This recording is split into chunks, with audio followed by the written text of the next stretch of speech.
Bom dia a todos. O meu trabalho hoje é sobre a gripe espanhola na cidade de São Paulo, no Brasil.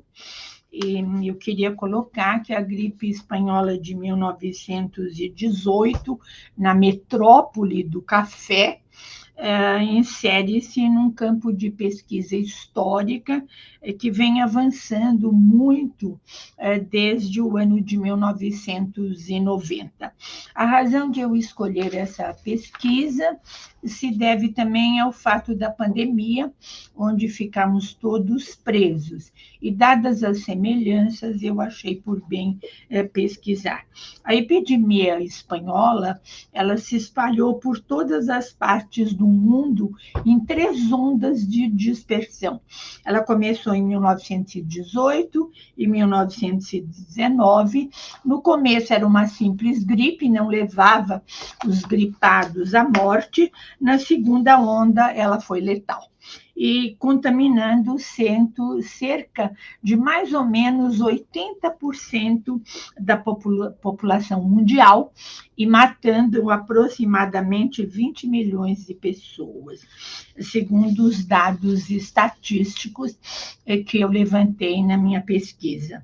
A terceira onda de epidemia foi mais branda, em fevereiro de 1919, marcando então já o declínio da doença.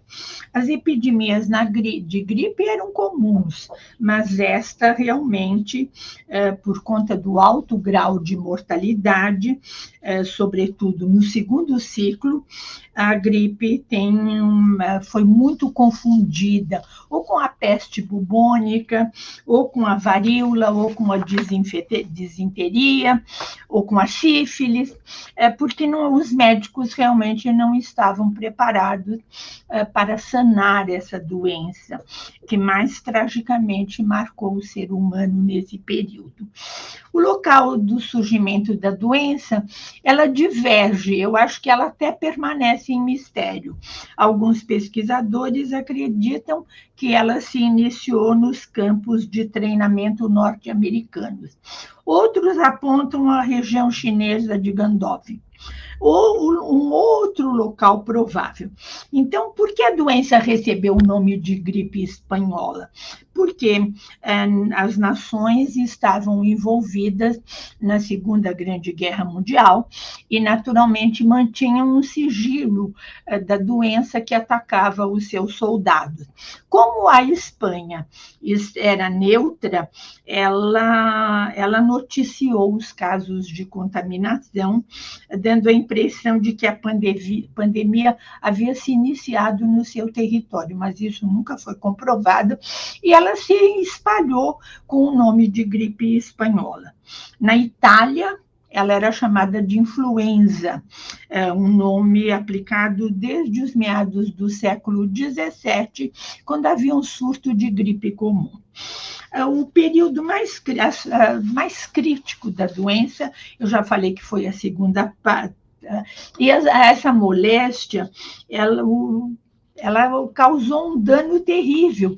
As pessoas, a medicina, os médicos não estavam preparados. E na medida em que não estavam preparados, a questão se tornou realmente um problema. E um problema muito grande, não havia transporte para levar os corpos, não havia caixões suficientes e os agentes funerários estavam sobrecarregados. Muitos lugares que foram afetados pela gripe sofreram com a falta de alimentos, com a falta de medicamentos, e para que se diminuísse essa contaminação, foram proibidas as saídas à rua. Mais ou menos o que aconteceu com a Covid, com a diferença de que na Covid tivemos o surgimento, graças aos cientistas, muito rápido das vacinas. Lá em 1918, eles não estavam preparados. Agora, o surgimento da gripe, ela continua aí como um grande problema. A epidemia confundiu a medicina científica do século XX.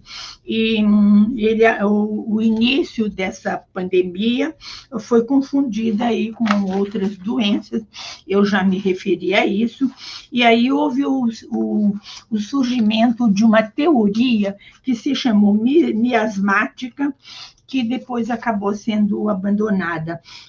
Essa teoria havia orientado as ações dos serviços sanitários estaduais e as desinfecções nas ruas, nas casas, destruição de cortiços, destruição de casebres, utilizada para as práticas da higienização na cidade no início do século XX. Em São Paulo, a coisa foi realmente bastante desastrosa. Aliás, no Brasil, eu me refiro mais a São Paulo, mas eu queria registrar que a gripe espanhola pegou médicos, pegou pessoas interessadas e pegou o presidente da República, Rodrigues Alves, que acabou falecendo desse mal. O grande escritor e editor Monteiro Lobato, a família dele todinha foi contaminada, inclusive os empregados, o que deu origem a uma obra ficcional, um romance famoso, que se chamou A Negrinha, que ele fez em homenagem a essa empregada que perdeu os 3 filhos na gripe espanhola. Portanto, nós temos aí, durante a gripe, ocasiões drásticas que aconteceram. Então, esses primeiros brasileiros que adoeceram eram provenientes, alguns, não só esses que eu citei, mas outros tantos, da missão médica militar brasileira que esteve na Guerra da Europa.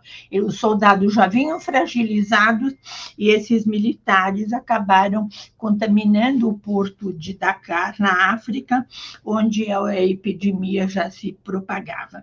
Temendo naturalmente a entrada da epidemia no país, o diretor-geral da Saúde Pública decretou na Ilha Grande a formação de um lazareto grande no dia 24 de setembro, tornando obrigatório a desinfecção e o isolamento em quarentena de todos os navios provenientes de qualquer outro país, da África, da Europa, do Oriente, enfim. A doença chegou em vários lugares, na Bahia, no Rio de Janeiro e na metrópole do café, que é o que me interessa. Há um recorte grande na historiografia sobre a metrópole do café, onde a influência chegou através de um navio que se chamava Demeara. A chegada da epidemia na capital paulista, ela ainda permanece meio incerta, havendo 2 hipóteses, mas indicando que a doença teria vindo do Rio de Janeiro, um grupo de cariocas que teria vindo a São Paulo e se hospedado na cidade. Seria um estudante da Universidade Federal e foi internado no hospital de isolamento, vindo a falecer em consequência da doença.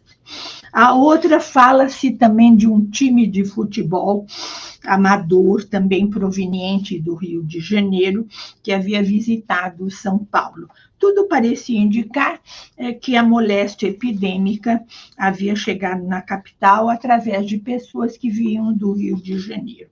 Agora, apesar desses sinais de presenças da doença, o Serviço Sanitário Estadual de São Paulo somente decretou ciclo epidêmico a partir do dia 15 de outubro de 1918. Aí eram proibidas as aglomerações, as pessoas tinham que usar máscaras, as pessoas não podiam sair à rua, foram fechadas as escolas, foram fechadas as faculdades, as escolas se transformaram em hospitais emergenciais, são vários as escolas dentro do município de São Paulo que se transformaram em hospitais emergenciais, e a população estabeleceu aí uma espécie de um cotidiano epidêmico, onde as pessoas assustadas seguiam à risca todas as prescrições médicas. Durante esse período, eu já me referi, faleceu o presidente da República. Eu queria destacar, porque o tempo é curto, o papel da Igreja Católica.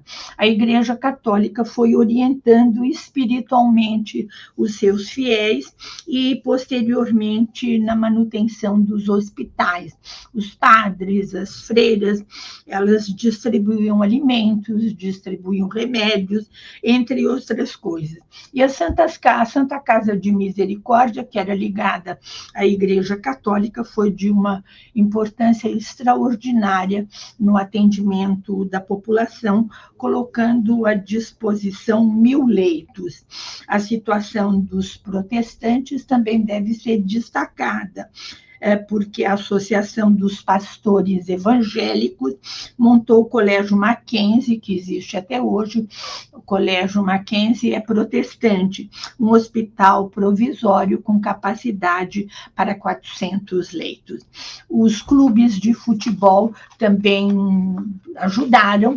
O clube Palestra Itália cedeu a sua sede para um hospital, e o Corinthians fez uma arrecadação de doações e acabou dando tudo isso para as instituições de hospitais.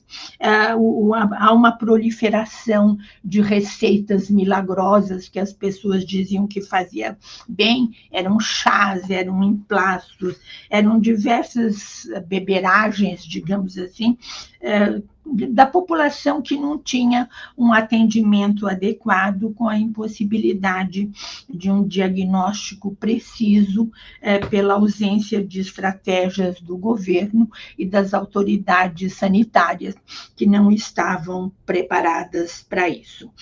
Naturalmente, eu teria muita coisa a falar, mas o tempo é realmente curto. Eu queria falar que hoje, na atual pandemia, muitas obras foram publicadas sobre a gripe espanhola. Uma delas, muito famosa, de uma historiadora, que se chama A Bailarina da Morte. Ela se refere naturalmente a uma relação entre a gripe espanhola e a Covid-19. Eu poderia falar também sobre isso, mas, infelizmente, o nosso tempo é bastante curto. Eu queria destacar o aumento de óbitos, que foi muito grande, e as valas comunitárias que foram acontecendo na ausência de cemitérios. O cemitério da Sé, o cemitério da Consolação, o cemitério do Araçá, que eram os principais cemitérios a céu aberto, eles recebiam aí os seus mortos, mas chegou um momento que realmente já não tinha mais condições. Nós dispomos de mais tecnologias e conhecimentos hoje sobre as doenças, e, portanto, não temos essa falta de conhecimento sobre o agente causador da doença que sofreram os contemporâneos na epidemia de 1918. O Covid-19 foi muito duro, mas eu imagino que 1918, sem um atendimento preciso, ele tenha sido realmente assustador. Há discursos de desconcentrados, referente à demora, referente à ineficiência das ações tomadas pelos serviços públicos, o descaso com a população mais pobre e a explicação muito vaga dos sistemas de saúde pública da cidade de São Paulo nesse período. A questão do desemprego foi a mesma coisa que 19, a redução da jornada de trabalho, os medicamentos eram incertos contra a doença e as práticas populares atrapalhavam bastante.